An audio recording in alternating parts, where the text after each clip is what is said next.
Olá, magnífica segunda-feira, magnífico dia na presença do Pai, dia repleto de vontade, repleto de dedicação, repleto de positividade de realizar o nosso melhor para Deus, para nós, para o nosso próximo, fazendo tudo que agrada o coração do Pai. E aí, como é que foi o teu final de semana? O meu aqui foi maravilhoso, graças a Deus. Palominha tá bem melhor, passamos o final de semana cuidando dela. Tempo muda, Palominha sente, mas o Papai do Céu tá no controle e ela tá 100%, como ela fala. Então vamos iniciar a nossa leitura. Continuamos aqui fazendo o livro de Atos dos Apóstolos, onde a gente acompanha a vida missionária, o início da vida missionária dos apóstolos de Jesus. Faremos hoje o capítulo 13. Na igreja da Antioquia havia profetas e mestres: Barnabé, Simão, chamado Níger, Lúcio de Cirene, Manaém, que fora criado com Herodes, e Tetracar e Saulo. Enquanto adoravam ao Senhor e jejuavam, o Espírito Santo disse: Separem-me Barnabé e Saulo para a obra que os tenho chamado. Assim, depois de jejuar e orar, impuseram-lhe as mãos e os enviaram. Enviados pelo Espírito Santo, desceram a Seleucia e dali navegaram a Chipre. Chegando a Salamina, proclamaram a palavra de Deus nas sinagogas judaicas. João estava com eles como auxiliar. Viajaram por toda a ilha até que chegaram a Pafos. Ali encontraram um judeu chamado Bar-Jesus, que praticava magia e era falso profeta. Ele era assessor do procônsul Sérgio Paulo. O procônsul, homem inteligente, mandou chamar Barnabé e Saulo porque queria ouvir a palavra de Deus. Entretanto, ele mais, o mágico, que é o significado do seu nome, opôs-se a eles e tentava desviar da fé o procônsul. Então Saulo, Barnabé, chamado Paulo, cheio do Espírito Santo, olhou firmemente para ele mais e disse: Filho do diabo e inimigo de tudo que é justo, você está cheio de toda espécie de engano e maldade. Quando vai parar de perverter os retos caminhos do Senhor? Saiba agora que a mão do Senhor está contra você, e você ficará cego e incapaz de ver a luz do sol durante algum tempo. Imediatamente caíram sobre ele névoa e escuridão. Tateando, ele procurava quem o guiasse pela mão. O procônsul, vendo o que estava acontecendo, creu profundamente, impressionado com os ensinamentos do Senhor. De Pafos, Paulo e seus companheiros navegaram a Perge, na Panfilha. João os deixou ali e voltou para Jerusalém. De Perge prosseguiram até Antioquia da Pisídia. No sábado entraram na sinagoga e sentaram. Depois da leitura da lei e dos profetas, os líderes da sinagoga lhes mandaram dizer: Irmãos, se vocês têm uma mensagem de encorajamento para o povo, falem. Pondo-se em pé, Paulo fez sinal com a mão e disse: Israelitas e gentios tementes a Deus, ouça-me. O Deus do povo de Israel escolheu os nossos antepassados e exaltou o povo durante a sua permanência na terra do Egito. Com grande poder os fez sair daquele país e os aturou no deserto cerca de 40 anos. Ele destruiu 7 nações em Canaã e deu a terra delas como herança ao seu povo. Bom dia, minha amada, que a paz e o amor de Cristo estejam com você.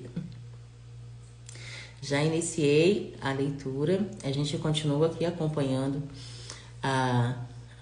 o estender das missões, né? E estamos conhecendo hoje um falso profeta chamado Bar Jesus, que tentava desvirtuar as pessoas que acreditavam em Deus. Vamos lá, estou no versículo 18.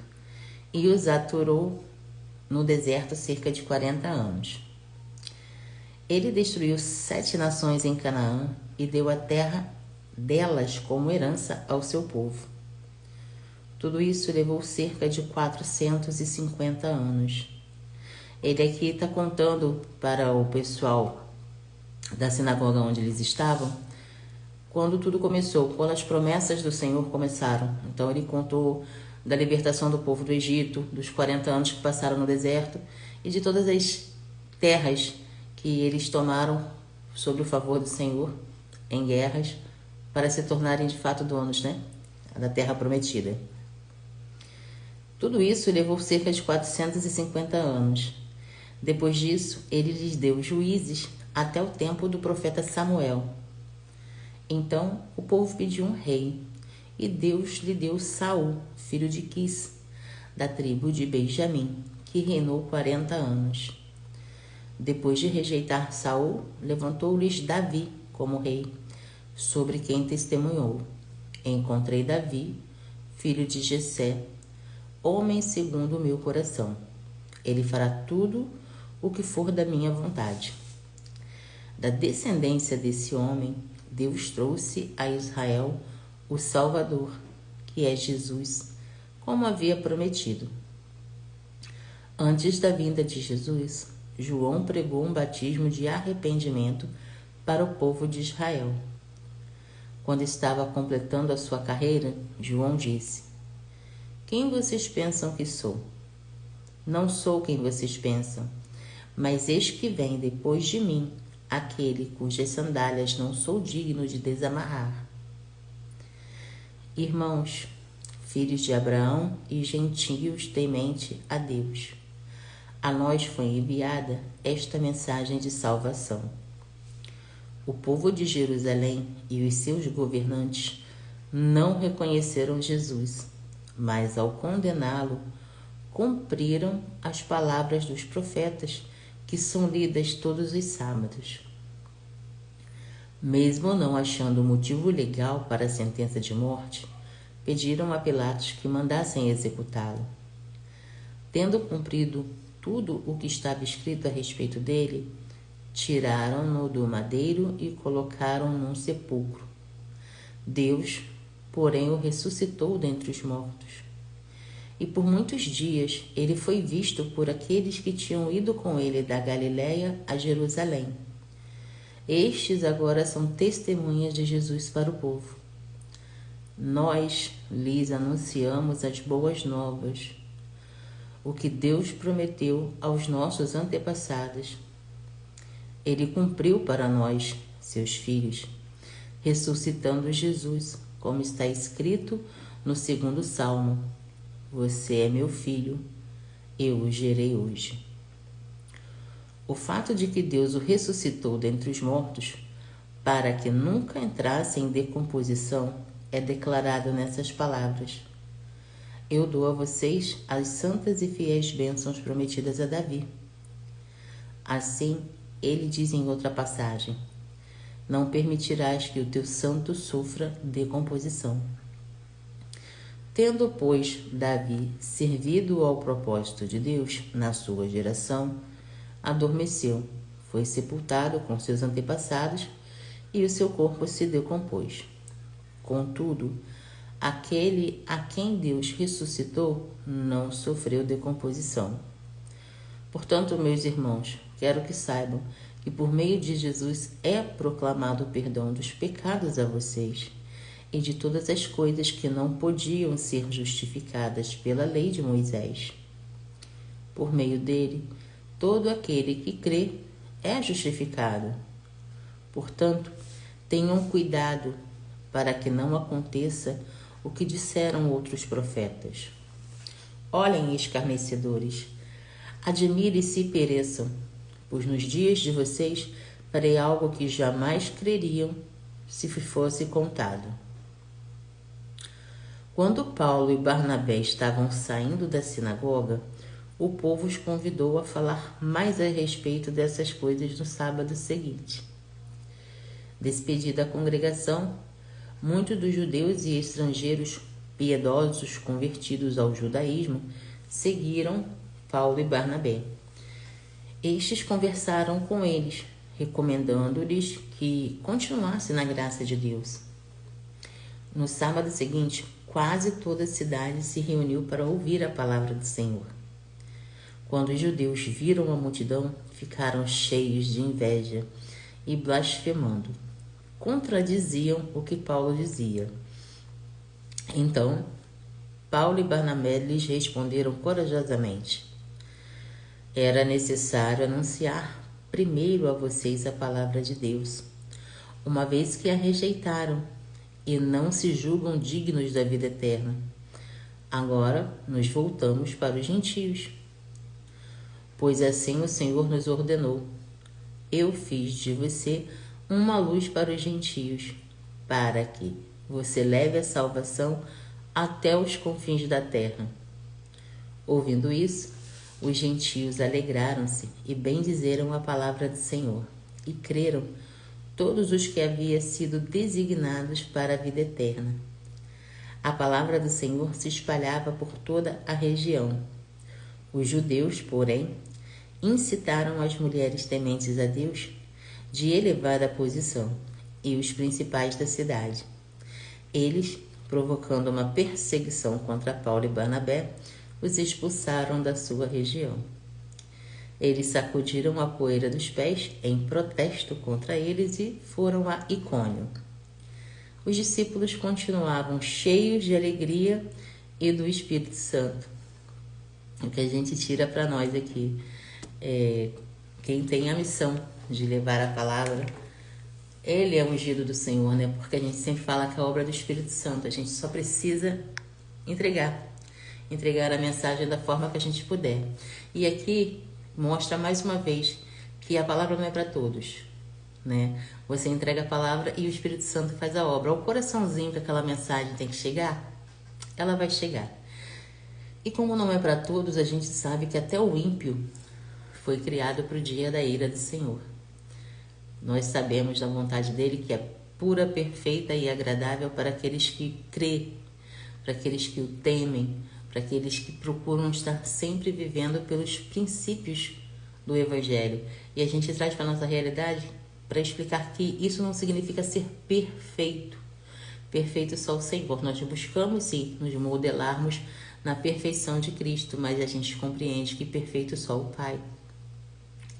Né? Então, na nossa jornada, na nossa busca pela perfeição, nós vamos viver N coisas, nós vamos aprender N coisas, nós vamos sofrer N coisas, mas que fique claro que todo esse processo é para o nosso crescimento.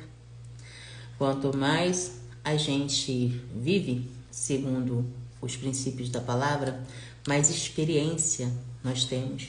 E essas experiências é o que nos constitui hoje, é o que fez da gente os adultos que somos hoje, o ser humano que a gente é. E é com as nossas experiências, com o nosso testemunho, que a gente prega a boa vontade do Senhor, as nossas experiências com Ele, e como de fato o Evangelho transforma a vida positivamente a partir do momento que a pessoa se entrega.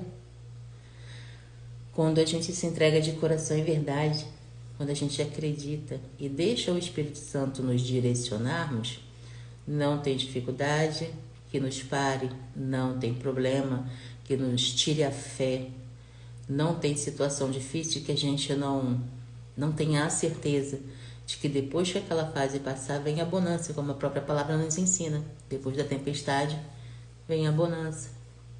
Então, o incentivo do Evangelho é nós acreditarmos de coração e verdade no sacrifício de Jesus e na transformação E Ele faz na nossa vida quando a gente se dedica a Ele, quando todos os nossos atos, pensamentos, emoções estão voltados para a fonte.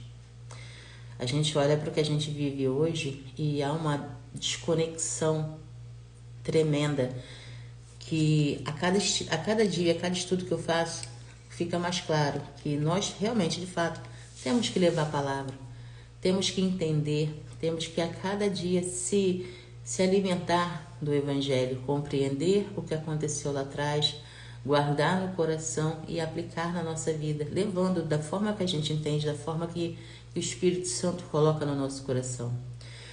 Porque essa geração de hoje, ela meio que está perdida. Ela não sabe mais quem ela é. Eles não sabem de quem vieram e para que vieram. Então isso está causando hoje em dia uma confusão muito grande. Até sábado, ontem eu não peguei muito internet, até mesmo para me preservar um pouco, porque é tanta notícia negativa que aquilo acaba me sobrecarregando um pouco. Então, quando chega no domingo, eu às vezes prefiro deixar o celular quietinho, assistir um seriado, estudar mais alguma coisa, me dedicar aos meus cursos, que embora eu mentore muita gente, eu também estou sempre me abastecendo de conhecimento. Então, aos domingos, eu dou preferência de ficar um pouco quietinha na minha. E nesse final de semana em especial, eu tinha que cuidar mais da Palominha, né? Que estava gripadinha. Mas enfim, graças a Deus deu tudo certo. Mas resumindo, o que eu quero compartilhar é que essa desconexão está causando grande parte de suicídios, de pessoas que não se enxergam mais como pessoas. Eu vi uma foto de uma moça que, na minha opinião, aquilo é um grito de socorro, mas que aos olhos da população é mais fácil criticar, é mais fácil falar que a personagem não sei de quê, sabe? As pessoas, por falta de conexão, elas não sabem mais quem são e começam a inventar. A moça, infelizmente, parecia um personagem horroroso, sabe? Enfim, super maquiada e completamente desconectada da realidade dela. E é o que acontece na maioria dos casos. Quando as pessoas se deixam levar por essas ideologias satânicas que a gente está vendo hoje, que muitas novelas idealizam, fazem as pessoas engolir isso goela abaixo, aquilo vai transformando o dia a dia da pessoa a ponto dela esquecer quem ela é. A pessoa se abastece tanto daquelas idealidades, daquele mundo ideal que não é real. E a vidinha, quando ela olha para a vidinha dela e ela vê que a vida dela tá aqui e o mundo ideal tá lá e ela quer viver lá, mas ela não entende que muitas das vezes só existe aqui. E ela acaba se frustrando e com isso ela perde a razão dela. Ela começa a acreditar que ela é um carneiro, um pônei, um cachorro, um periquito, enfim. Cadê essa pessoa lembrar de Deus? Cadê essa pessoa lembrar do sacrifício que Jesus fez para nos remir dos pecados, para nos impedir de uma vida de eterno sofrimento no inferno? E a gente só lembra dessa parte, né? Mas tem a outra, que é mais importante ainda. Não quer viver no reino? Não quer ter acesso a algo que eu assemelho na minha mente aqui como o Éden? Olha para o nosso país hoje, um dos países mais ricos do planeta, e tanta gente passando fome, tanta gente tirando a própria vida, tanta gente sofrendo. Cadê a fé, gente? Lá, e se Deus quiser, Deus já quis. Como é que você abre a boca para falar sempre... Ai, um dia será, se for da permissão do Pai. E cadê o movimento em direção ao que o Pai quer para você? Sabe, é muito fácil você falar assim, eu trabalho, pago minhas contas e vou vivendo. Vai vivendo o quê? A vida não se baseia no acordar, trabalhar e pagar conta, não. Nós estamos em constante crescimento. Nós estamos em constante evolução espiritual, emocional e física. Nosso cérebro, ele está em constante movimento. Se a gente não o abastece de informação, de conhecimento, de novos aprendizados, de novas práticas, ele vai cauterizar. E se ele cauterizar, você vai ser uma pessoa completamente limitada, fora da tua realidade. E se for alimentada por essas mídias de hoje, especificamente televisão, aí acabou. Aí você vai se tornar uma pessoa doente, porque quando você liga a televisão, não tem uma notícia boa. E você vai se alimentando daquela negatividade, daqui a pouco você está doente, você está em depressão, você está com ansiedade, você está com síndrome do pânico. Olha, eu sempre falo aqui que todas as coisas, isso quer dizer a palavra, todas as coisas cooperam para o bem daqueles que amam a Deus.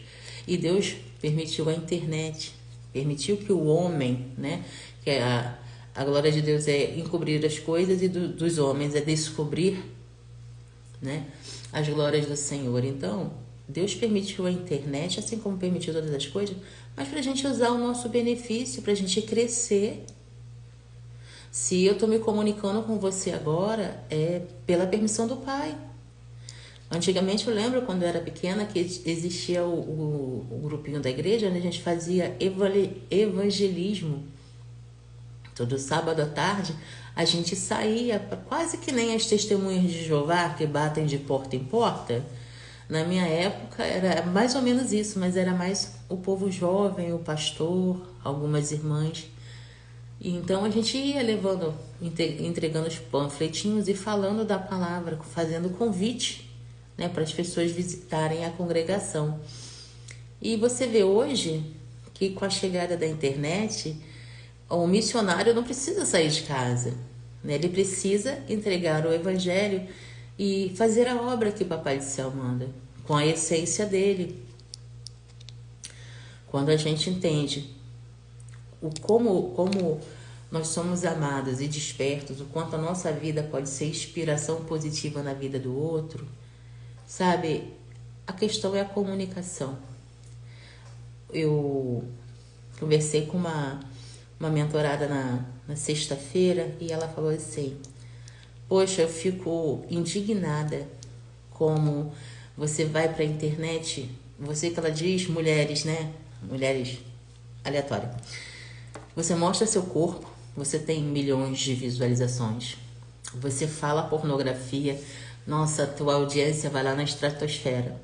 Mas quando você leva uma palavra de libertação, quando você leva o evangelho, quase não tem. E ela estava se referindo isso a mim. E ela falou assim: isso não te incomoda? Eu falei: nem um pouco. Sabe, o mensageiro, ele não é importante. A mensagem, sim. E ela vai chegar onde tiver que chegar. Eu durante a semana eu sou muito ativa lá na outra plataforma, né? Que a Vira e Mexe chama vocês para ir para lá. Onde tem notícias de tudo quanto é lugar e de tudo quanto é jeito. E ali eu posso analisar a mentalidade da maioria das pessoas. A maioria das pessoas que eu vejo lá postar são de direita, mas aparece alguns de esquerda também.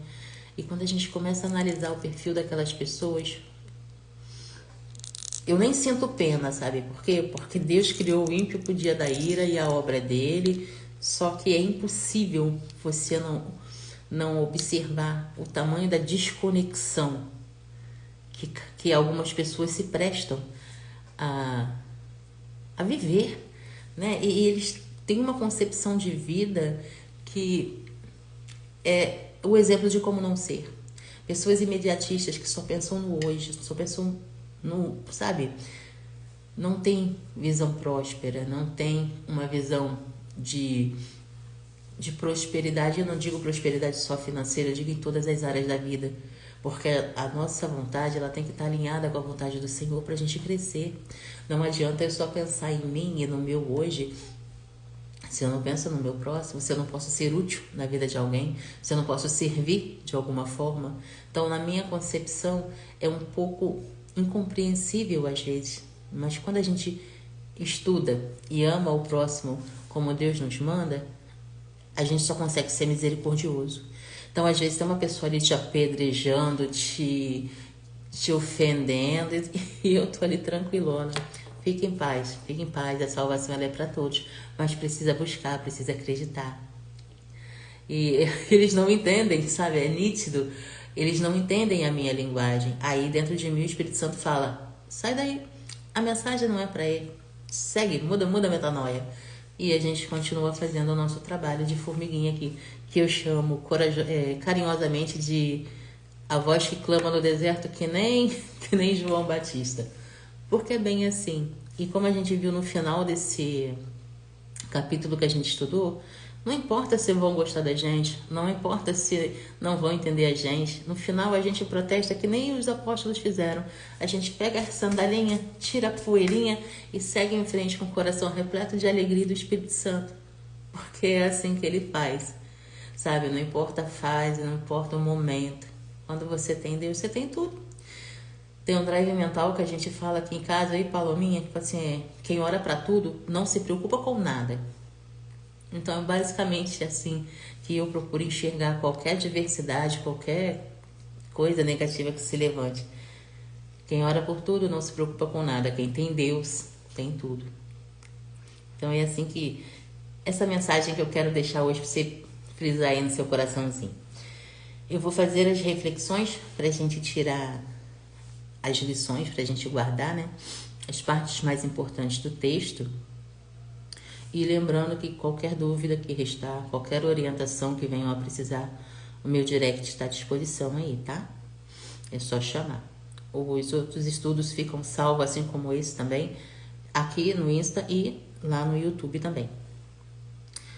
Lições e princípios do 13º capítulo do livro de Atos. O capítulo começa com a separação de Barnabé e Saulo para uma missão específica, destacando a importância da liderança e o envio da igreja para o trabalho missionário. Aqui basicamente começou, né?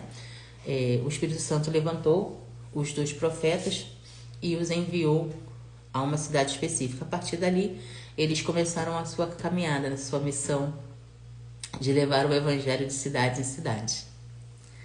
Barnabé e Saulo viajam para Chipre e pregam o evangelho em várias cidades, enfrentando resistência e realizando milagres, mostrando a necessidade da perseverança e da confiança na obra de Deus. Bem que a gente terminou de falar agora, quem tem Deus tem tudo. A gente só precisa ter fé e a gente alimenta a nossa fé estudando e aplicando diariamente os princípios do Evangelho na nossa vida. Durante sua jornada em Chipre, Barnabé e Saulo confrontam um falso profeta chamado Bar-Jesus, demonstrando a autoridade de Deus sobre as forças espirituais do mal. Esse Bar-Jesus, como a gente acompanhou, ele procurava desvirtuar todos aqueles que tinham fé em Jesus. Ele basicamente dizia que era mentira as coisas de Jesus e que ele é que era o mágico, ele era que era o profeta. E foi penalizado, né? Pelo Espírito Santo de Deus, ele ficou cego, Deus tirou a visão dele para mostrar até como exemplo de que ele era uma criatura negativa, estava a serviço do mal, não do bem. Ao chegarem em Antioquia da Persídia, Barnabé e Saulo pregam na sinagoga, explicando o cumprimento das profecias do Antigo Testamento em Jesus Cristo e chamando as pessoas ao arrependimento e fé. Enquanto alguns rejeitavam a mensagem, outros creem e são cheios de alegria do Espírito Santo, ressaltando a realidade da resposta diversificada do Evangelho. Até hoje a gente vê isso, né? A gente sabe que não é para todos. A mensagem do Senhor ela tem destino certo e nunca volta vazia. Mas não é para todo mundo, né? Resumindo, o 13º capítulo do livro de Atos destaca a comissão missionária de Barnabé e Saulo e sua jornada de pregação e enfrentamento em Chipre e Antioquia da Persídia. Ele ressalta a importância da liderança da igreja no envio de missionários e da perseverança na pregação do Evangelho, mesmo diante da oposição. O capítulo ilustra a autoridade de Deus sobre as forças espirituais do mal e a resposta diversificada das pessoas à mensagem do Evangelho. Em resumo, destaca a importância do testemunho fiel e da proclamação corajosa do Evangelho, confiando no poder de Deus para transformar vidas. E essa é a nossa missão. A cada dia nos abastecermos da palavra, conhecermos o que aconteceu no passado, o que os nossos antepassados viveram, compreendendo, guardando no nosso coração e vivendo sob os princípios do Evangelho. Porque às vezes a pessoa tá, mas o que eu devo fazer? Como devo fazer? Como devo agir? Quando a resposta vem do alto.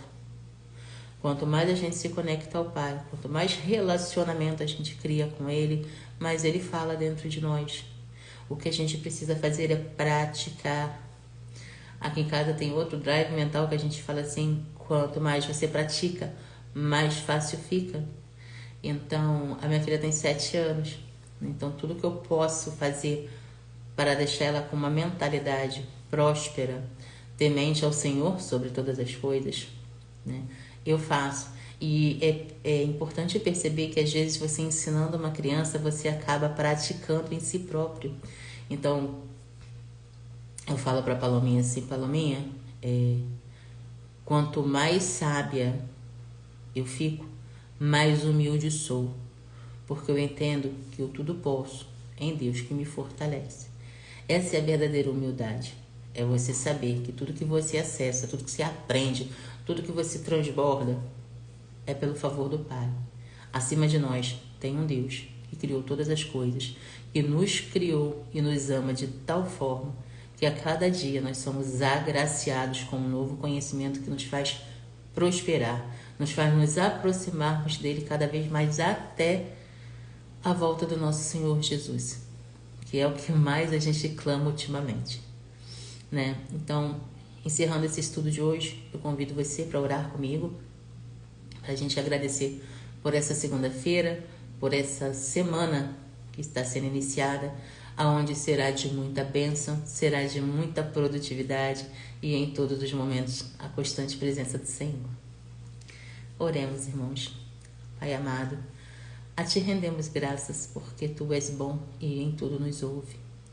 Senhor, gratidão por este final de semana abençoado. Te agradeço pela cura da Palominha. Te agradeço pela nossa vida, pela nossa família e por todas as famílias representadas aqui nesse estudo bíblico, tanto os que me acompanham agora e os que vão assistir posteriormente, Pai. Que o Teu Evangelho entre com providência, clareza, Pai, e direcionamento na vida dos Teus filhos amados.